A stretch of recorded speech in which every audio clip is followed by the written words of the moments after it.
Alright, how's it going everyone? My name's Theron, and welcome back to another Emblem Heroes summoning session. Today we have the new heroes and Rearmed Leif. I'm both surprised, but also not surprised at this new Leif, which... yeah, I gotta talk about him first while we start summoning, because... oh my god, is he something, alright?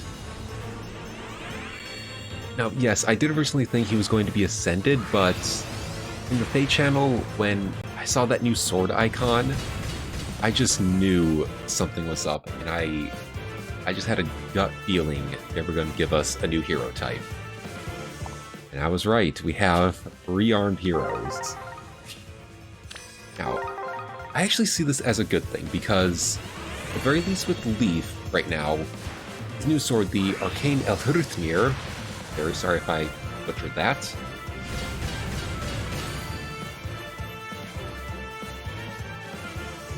Hey, Hilda! Oh boy, well then.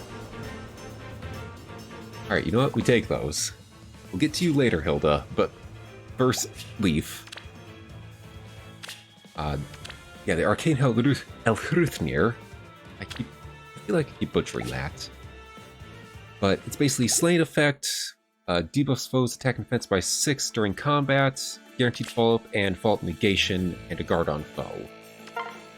Honestly, a decent sword for at least the current state that Faye is in right now.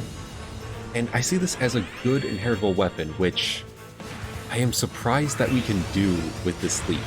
You can just give his sword and some skills away without losing him. Actually a good thing, because he's a premium unit. So far, this is the only banner you can summon him on. So I say get as many reds and get as many Leifs as possible, because he's honestly worth it. Like I said, this is a good thing for Faye, at least for now, because the new weapons that they're giving us, they're not so overpowered, but they at least help some of the older units like Alphonse, Seth mainly. Seth is going to be a really good inheritor of Leif's sword. We're going to help those characters at least try and keep up with the current meta. The gap is so wide between the old units and the new units that the Rearmed Heroes are going to at least help close that gap a bit more. I see this as a good thing. My only gripe with this is they didn't take this opportunity to increase the skill inheritance from 4 to 5. Because with Leif, obviously we want the new sword from him. But that becomes a problem for characters, we'll use Seth as the example, where you could also be inheriting attack defense clash from Leif, but the problem is you can only inherit 4 skills. So your choice is either the new sword and make sure you fodder off like threaten attack or threaten defense, so you can also give menace away, or you just have to go with clash. You can't have both unless you get multiple Leif, of course. But this is what I'm talking about with increasing the skill inheritance gap, or number I mean. Have it become 5 so that way units who can make good on a lot of skills that some of the new units have can get them. That way, like I said in the example, Seth could have the Arcane Elhruthnir and Attack Defense Clash 4. Not 3, 4. That's all I'm going to say about this.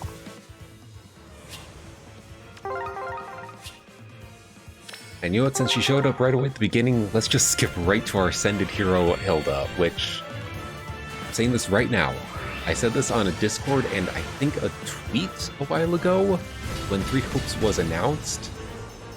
I said that the new 3 Hopes designs for our 3 Houses characters were going to be Ascended heroes, and I freaking called it with this new Hilda. God. Although originally I said it would be like the main lords of Vladimir Edelgard, but I still called it because Ascended Hilda's from 3 Hopes. Also, how you doing, Monica? Don't worry, I have a lot of ale guards for you to simp over. There's plenty to go around for you. 2+ attacks back to back. Oh god. What is this luck?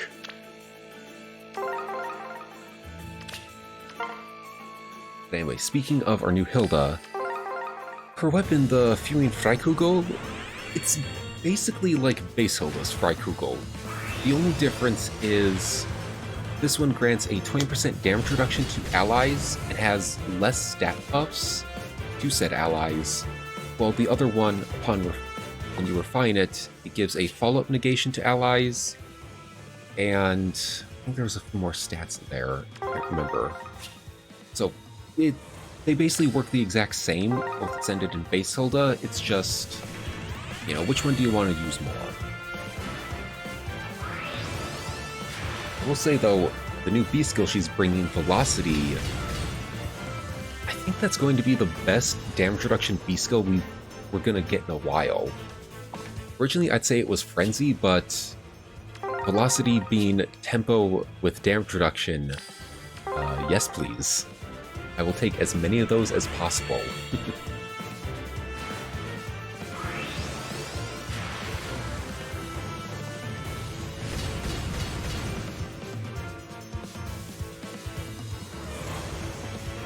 And moving on to Monica with the Wind Genesis. Slaying effect, +6 to attack and speed, and Desperation for 1 turn at start of turn. And then another +6 attack and speed during combat. So, yeah, let's hope you have a God Sword to counter her, because there's no way you could beat her in the speed calculation. Then also, she inflicts a penalty on foes' speed and res, where the higher cooldown that foe has, so if they have like a few turn cooldown, the more debuffs you're going to inflict on them. That's a very interesting calculation, and I'm kind of for it.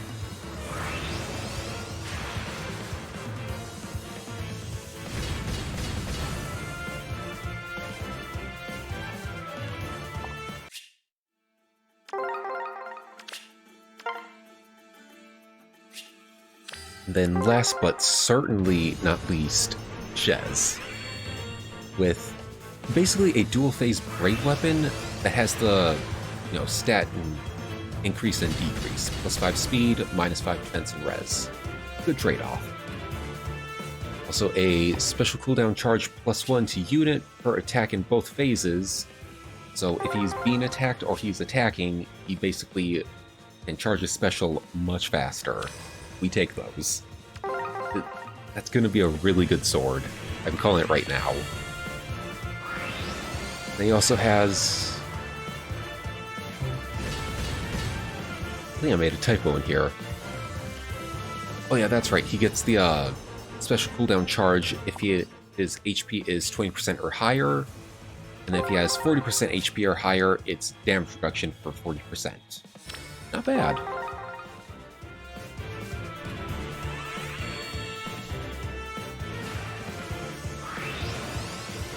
Also with female Shez, even though she doesn't have a similar Brave weapon to male Shez, which I'm kind of bummed about, but I'm glad they at least made some sort of difference between the two of them. She's still a really good demote. I didn't fully look at her kit yet, but I mean, just the weapon alone, I'd say she's a really good red demote.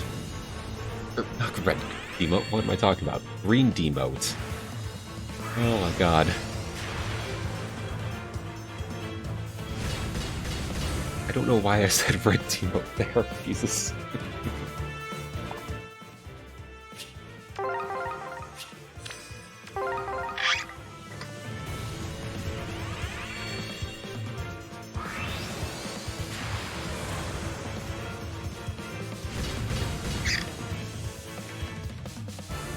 Now, it will be very interesting to see where our 3 Hopes characters line up in the catalog.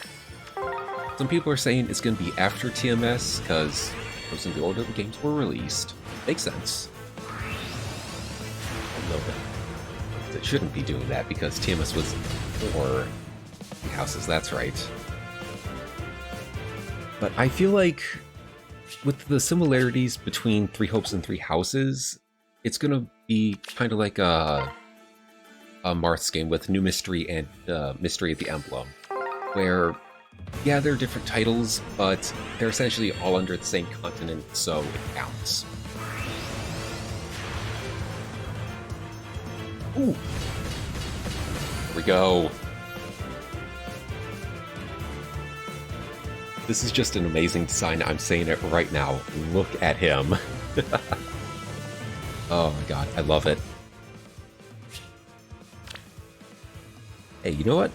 We take that. I'm gonna have to think about who to give this weapon to. I still don't know yet. I might say Alphonse, but I don't use him that often, so we'll see soon. But at the very least, I do want multiple of him because more of those to inherit to other characters. Yes, please. I may or may not want to give one to Base Olivia just because she needs a good weapon. Ooh, thanks, Spike. Wonderful.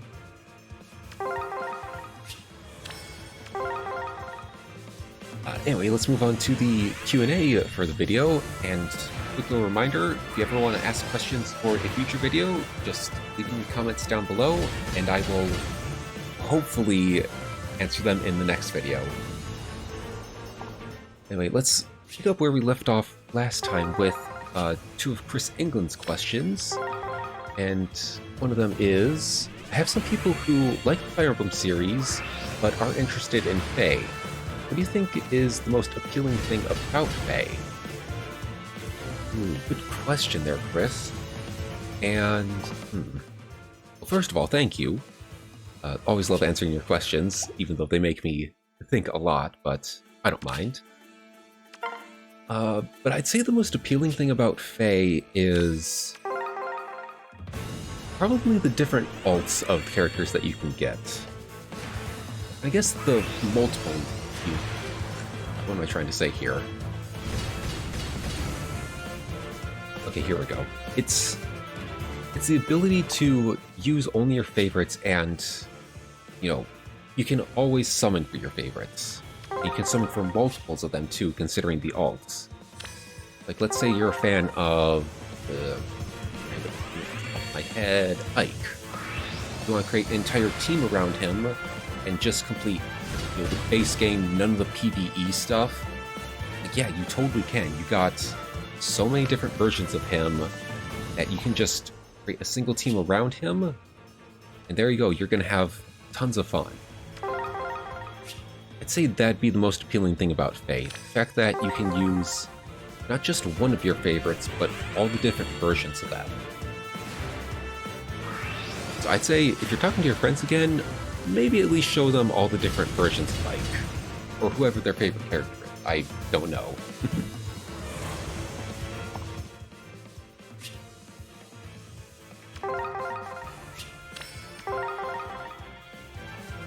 And then their next question is if, and that's a big if IS were to do a gender swap banner, who would you like to be on it? I asked this because I saw a really good artwork of a female Hubert. Oh my god. First of all, I cannot imagine a female Hubert, but that would be interesting. Actually, wait, did I see... I feel like I've seen fan art of that before. Anyway, gender swap banner. Interesting. I don't know which of my favorite characters I would want to put on there, really. I could say, you know, just Azura, but I mean, Azura is perfect as is. No need to do any gender swap shenanigans with her.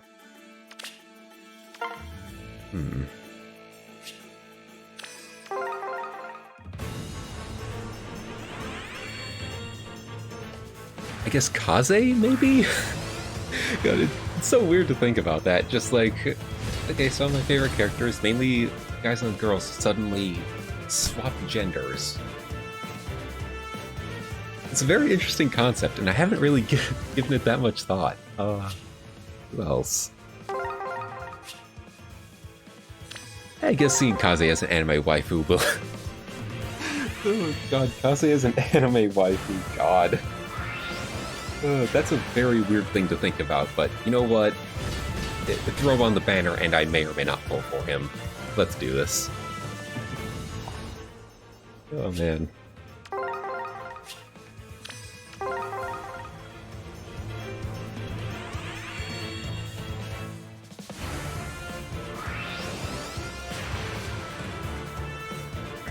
Next question, we'll take a break from the first questions just so I can answer some of these new ones. And next up is from Ben Lecoit, who asks, what are your favorite parts about Ryoma and Kaden character-wise? Thank you for the question, Ben, and... I guess character-wise... Okay, for Kaden, it has to do more with, like, the whole well, no, not personality, he's a little bit annoying with the whole, my tail is most fluffy out of all of them, and all that. Let's say for Kaden, it's just like the unique unit type he is, being a kitsune. I think that's most of the reason why I like him most. And then for Ryoma,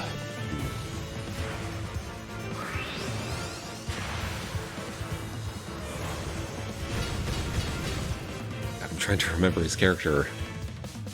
I'm drawing a blank. Crap.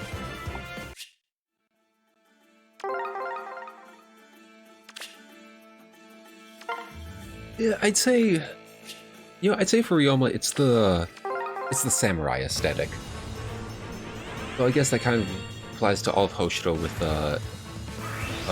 more ancient Japan, or Japan from the past, I guess would be to say.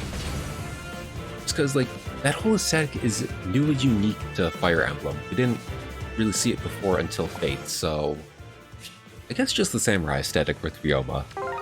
He just looks cool. Even though he looks like cooked lobster.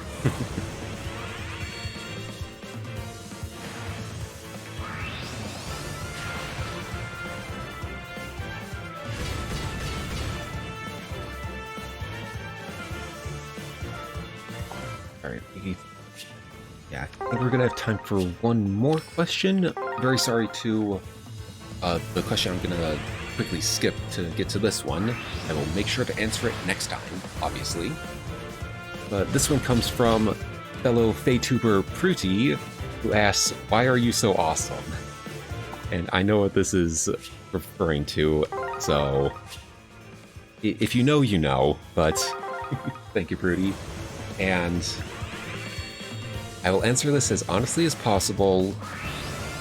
I think the reason why you say I'm so awesome is because I'm just trying to put good into the world. One of the mottos that I live by, this is from a very old show that I haven't watched in a while called NCIS. This is a quote that I live by every day of my life, and it's as follows. The world's already in a bad place. You have no right to make it worse. I live my life by that quote, because, yeah, it's very true. The world's already in a bad place, so you may as well do what you can to make it better. Don't try and make it worse. So I think that's why you're always saying I'm so awesome, just because I just want to put good back into the world, and hopefully make it better for some of you. That's all. And, I'll probably go to the second spark later, but I'm gonna grab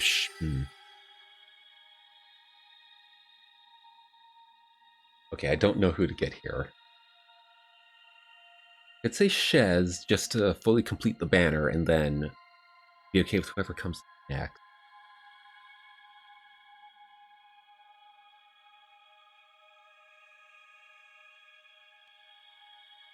You know what? Just to have some extra fodder, I'll go Leif. Because we do have 2 sparks on this, so at the very least, I can hopefully get somebody else from the next spark, but I definitely say it's worth sparking for Leif, even if you get 1 copy of him with normal summons, because, like, again, extra fodder, and you don't lose him. That's the important part. Got that. Yeah, neutral, don't care about that. So, yeah. I dodged a lot of off-focus units. That's a first, I think. But yeah, I'm definitely going to go to the second spark off-screen, but even then, that was a very interesting summoning session with the early Hilda and Monica. I take those wins. But I hope you guys enjoyed the video. If you did summon on the banner, let me know who you got down below in the comment section. I always love seeing your results. And if you haven't summoned yet, I wish you all the luck in the world, because even though this game is trying to take all your orbs and maybe your money, I definitely say this is a banner worth pulling on, at the very least for the first spark to get Leif. Just because he's a good unit and a new unit type. I highly suggest getting him. So I wish you all the luck trying to get Rearmed Leif at the very least. But with that, I'm Theron, saying I'll see you next time. So until then, farewell, and game on.